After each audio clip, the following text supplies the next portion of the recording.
सुप्रभात। संस्कृत की प्रथम कक्षा में आप सभी का अभिनंदन है। प्रारंभिक कक्षा होने के कारण मैं आप सभी को संस्कृत विषय का सामान्य परिचय देना चाहूँगी, जिसके अंतर्गत हमारा बिंदु होगा वर्ण अथवा वर्ण विचार। हिंदी विषय में हमने वर्ण, भाषा, शब्द, वाक्य इत्यादि का ज्ञान प्राप्त कर रखा है। उसी प्रकार संस्कृत में भी वर्ण इत्यादि का प्रयोग होता है। मैं आपको उसी का ज्ञान प्राप्त करवाऊंगी, क्योंकि हिंदी और संस्कृत में सामान्य परिवर्तन होता है, जिसे सूक्ष्म परिवर्तन भी कहा जाता है। मैं उसके माध्यम से आपको संस्कृत की वर्णमाला स्पष्ट करूंगी। पढ़ना शुरू करेंगे।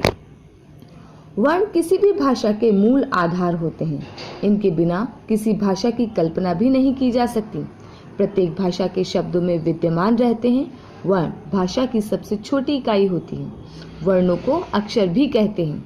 परिभाषा को आप अंडरलाइन कर लेंगे। वह छोटी से छोटी ध्वनि जिसके और अधिक टुकड़े नहीं किए जा सकते, उसे वर्ण अथवा अक्षर कहते हैं। जैसे अ, ई, उ, क, च, ट, प इत्यादि।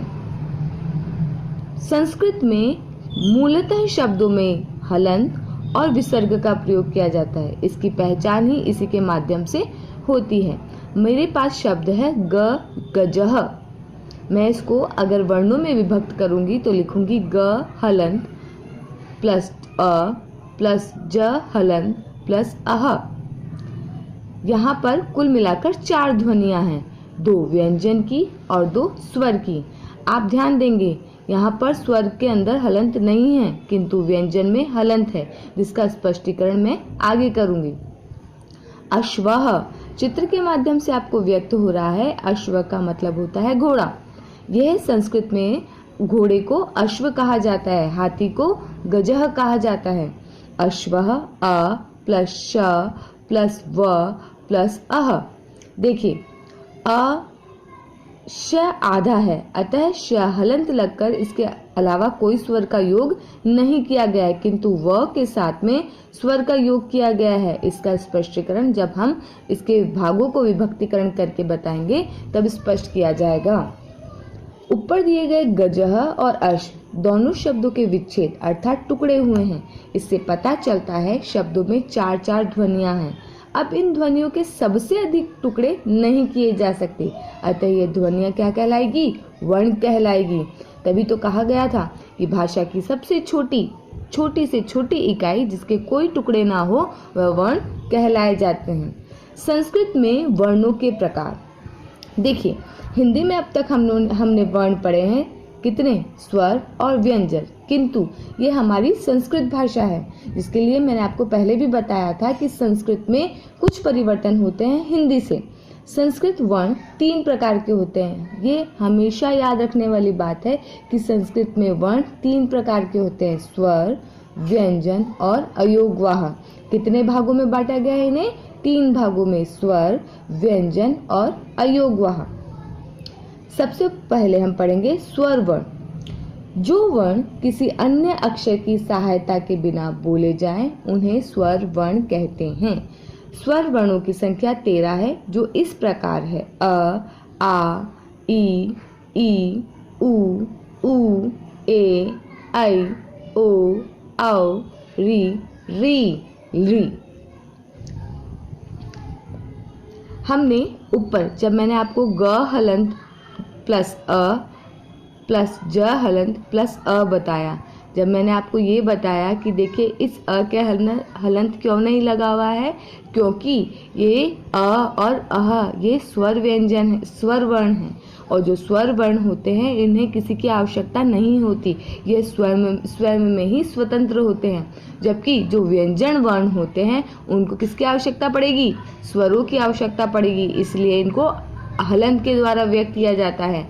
हलंत के द्वारा व्यक्त करने का मतलब होता है कि ये आधे हैं। जब तक इनको स्वर के साथ जोड़ा नहीं जाता तब तक ये पूरे नहीं कहलाते। जबकि स्वर वर्ण क्या होते हैं? स्वर वर्ण अपने आप में ही पूर्ण होते हैं।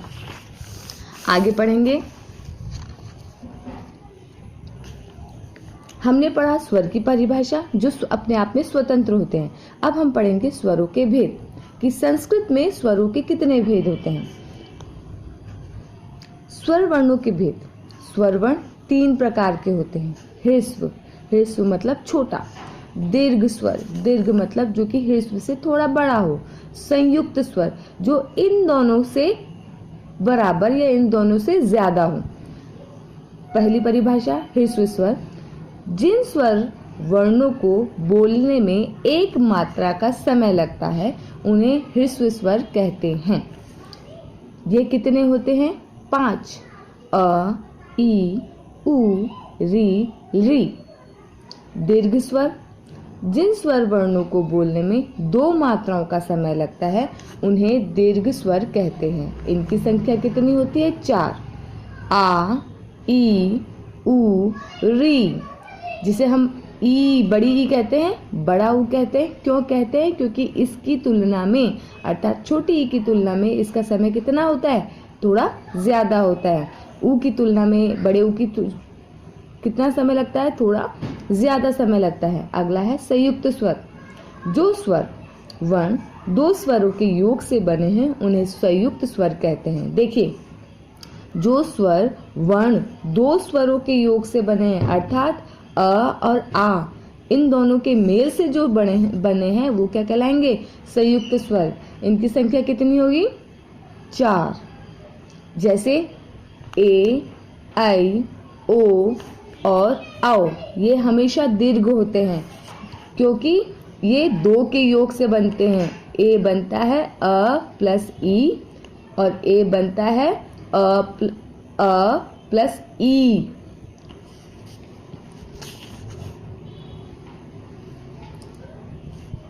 आज हमारा जो बिंदु होगा वो सिर्फ स्वर बिंदु तक ही सीमित रहेगा। कारण क्योंकि अगर मैं आपको एक साथ इतना कुछ पढ़ाऊंगी तो आपको इतनी आसानी से समझ में नहीं आएगा। इसलिए जितना मैंने अभी करवाया है उसी के मैं आपको क्या दे रही हूँ? कुछ प्रश्न निर्माण करके दे रही हूँ या कुछ प्रश्न बता रही हूँ जिन्हें आप अपनी उत्तर पुस्तिका में, नवीन उत्तर पुस्तिका में करेंगे। क्यों? क्योंकि ये हम शनिवार तक इस उत्तर पुस्तिका को पूर्ण करके स्कूल में जमा करवाएंगे, जिससे आपका कार्य समय पर जांच किया जा सके। स्पष्ट रूप से इसका लेखन कैसा होगा? स्पष्ट होगा, सुंदर होगा।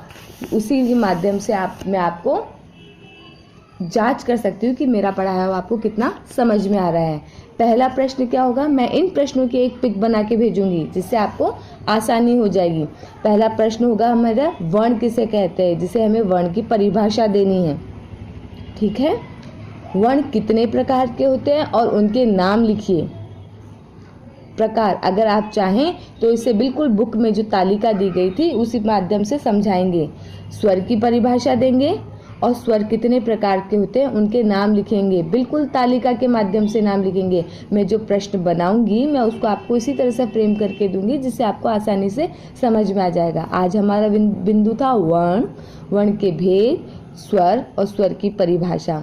आज इन 4 प्रश्नों को पूर्ण करेंगे और अगली कक्षा में मैं आपको इसके आगे के वर्णों के विषय में बताऊंगी। धन्यवाद।